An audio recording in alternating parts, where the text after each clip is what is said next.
there are mainly 5 chapters. Okay, 5 chapters in a research paper.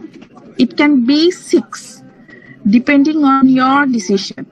All right. So usually I'll show you where it goes 5 or 6. So first chapter is introduction. Second chapter is literature review. Third chapter is methodology. Fifth chapter is research findings. Now this is the place where whether it will become 5th or 6th. So usually some people, they have their research findings and discussion in the same chapter, which is the 4th chapter, and they will have recommendations and conclusions later.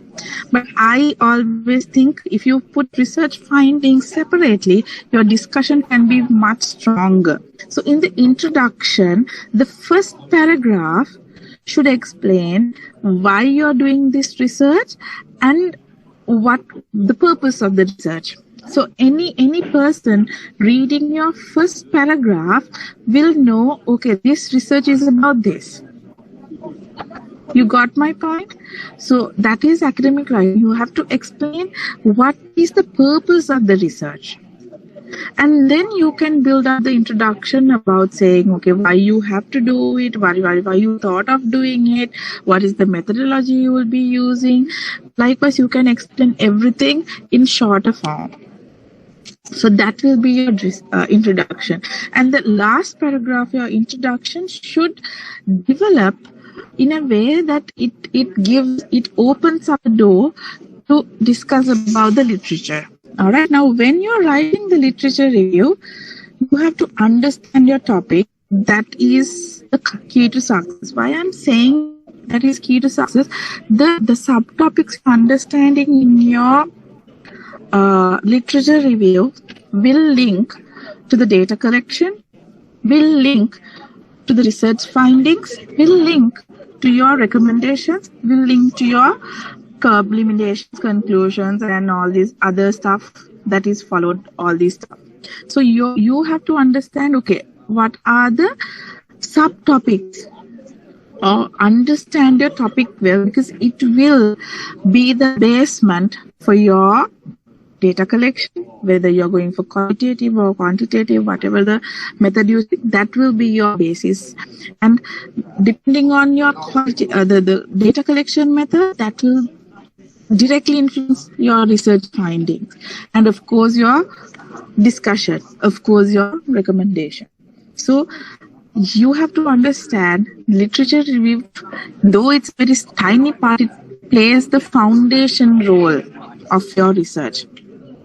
Now, literature review also goes as a upside down triangle. It goes start in the broadest topic and then try to make a gap, Now, if I talk about literature, about my recent research, that is training. So I started with expatriates. Who are expatriates? Expatriates are people who go abroad and work. What is expatriate failure? Failure is previously it's being defined as sending people back home without completing the assignment, and then there are the research has been completed saying that no, less performance. So why is that? Because they are not adapted. Now, where we can help? By training. Now what is training? And then I'm okay to do my research. So did you understand how the funneling process went through the literature review? So you talk about the broader and then take it down into the training, and I'll say, okay, let's see how well it works in this research, this study, the study that I have explained already. So methodology, now this point, okay, now this is the writing your document. Now on the other hand, now this is the place where you are starting your literature, the methodology. This is the place you can start your data collection. Now one tip I have for writing this methodology is you can have your subtopics defined. So you can have, I think I have a slide here. You can have aims and objectives, research design, sample and data collection, questionnaire or interview, how you develop your questionnaire or how you plan your interviews, and then analysis of data. So these can be your subtopics. You decide on these subtopics, you write in your notebook, keep them aside, don't jump to write the methodology. You start developing your questionnaire or start thinking about your data collection. So you can go for qualitative and quantitative. I think you know the difference between qualitative data and quantitative data. Now suppose you went for quantitative data and you developed a questionnaire, and then you went for, you're planning to develop a questionnaire, or else you thought of, okay, I'm going for, this research is mainly in the qualitative nature, so I'm going for qualitative data. So you can have that in your mind. But before writing, before data collecting, now go back again to those 6 articles that you picked up. Can you remember? Now we read them and we know that what those papers are. We didn't read the methodology. We kept some, we didn't read them. So now this is the high time for you to read the methodology. Now, believe me, if you read methodology right now, because you are after your literature review, and now you are about data, you have some sort of an idea. Now, methodology reading will be maximum 15 minutes, maximum 20 minutes. If you are a slow reader, then it will be 30 minutes. But believe, you can now understand what is there in the methodology. Now, sometimes you will have certain problems when it's too statistical. Okay, they will talk about correlation analysis, delta, R, standard deviation. Now, if you find slightly difficult about it, now get a business research book. Get a business research book and don't try to read the entire book there also. Now, if you find, say, okay, correlation, go to the glossary and see what is correlation and identify that. If you see a symbol that is not meta-analysis or UR sign or gamma sign or beta sign, then you search for that and then write in the methodology itself, or you can put, if you're reading a PDF, you can put a comment. You try to get into the methodology there. Now, when you understand the methodology in that and you read those articles, now you can develop your aims and objectives and research question.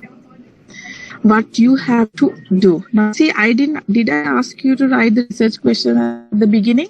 No. Did I ask to write your aims and objectives at the beginning? No. Now, if you try to do that, you will be in trouble. Usually in business research books or business research lecture, if I'm doing a lecture about business research, I'll say, okay, start with your aims and objectives, write your research question at the beginning.